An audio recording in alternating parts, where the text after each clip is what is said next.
Welcome to Lesson 5, Wildfire Risk Assessment. You now have the information needed to run and analyze several different treatment scenarios on the north rim of the Grand Canyon. Let's take a step back and think about what we're doing and where we'd like to go with this information.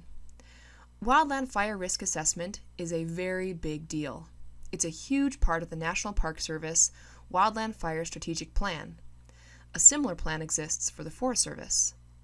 The purpose of the NPS Wildland Fire Strategic Plan is to position the Wildland Fire Management Program, fire management staff at all levels of the organization, for the future by identifying trends, reaffirming our values, and establishing our priorities for the next 5 years. The strategic goals and objectives contained in the plan articulate their best judgment of where to spend time and attention to assure success. So you've now learned about the slopes project in detail.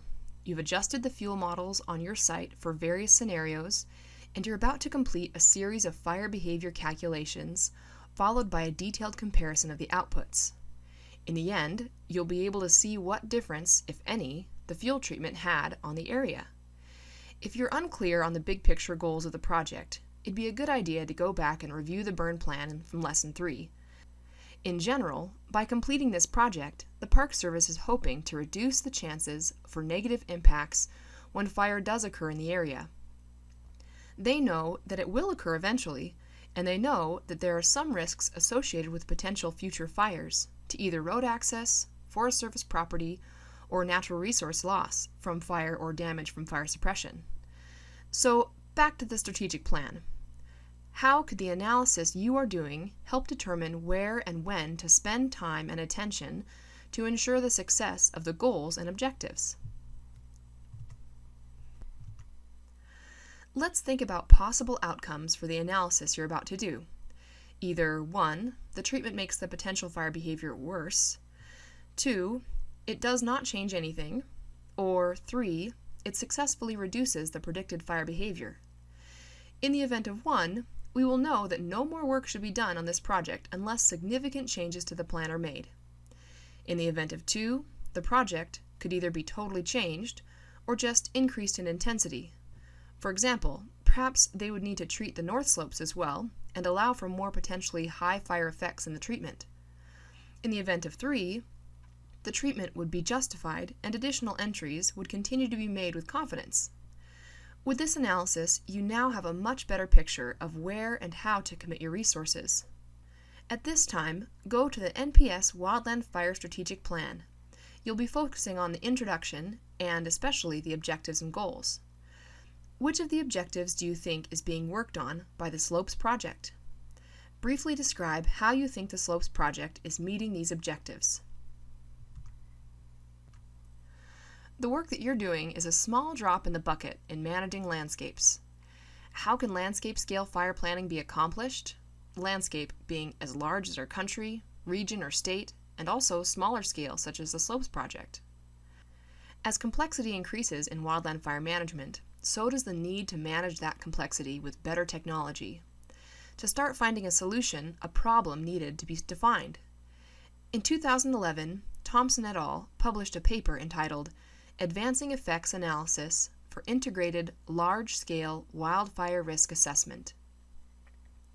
In response to information gathered about the soaring costs of wildfire, a common thread emerged. They found that there was a perceived inability of federal agencies with wildland fire responsibilities to quantify the value of fire management activities in terms of reducing wildfire risk to social, economic, and ecological values. Alright, so we have somewhat of a definition of the problem. Now, what is the solution? They go on to say that several research groups came together to design and develop quantitative, meaning with numbers, geospatial risk assessment tool to facilitate monitoring trends in wildfire risk over time and to develop information useful in prioritizing fuel treatments and mitigation measures. The 2 key steps in risk assessment and potential sources for uncertainty are 1. Getting potential fire occurrence, behavior, and effects, and 2. Understanding the potential responses of various human and ecological resources. It's important to remember in the second step of the assessment that the effects of fire are not all bad, as we are often led to believe by the media. For example, perhaps allowing fire to burn in an area during mild weather conditions might cause some tree mortality and could impact local communities with smoke.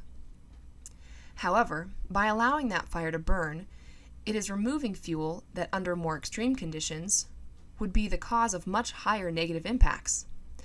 So herein lies the challenge with risk assessment.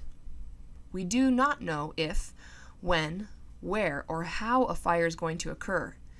History tells us that it's unavoidable, but the timeline's unknown. Therefore, is it worth it to take the time and money to maybe have an impact on that for a short time? Or is it best to take our chances and hope that nothing bad happens? Through this lab, you will see how we can map the potential fire occurrence and behavior. But how do we spatially account for highly valued resources, or HVR? By combining what we can model about fire and the level of value that we place on resources, we are able to start to develop a much clearer image of where our protection attention should lie. Now, please read Advancing Effects Analysis for Integrated Large-Scale Wildfire Risk Assessment by Thompson et al., and answer the following reflection question.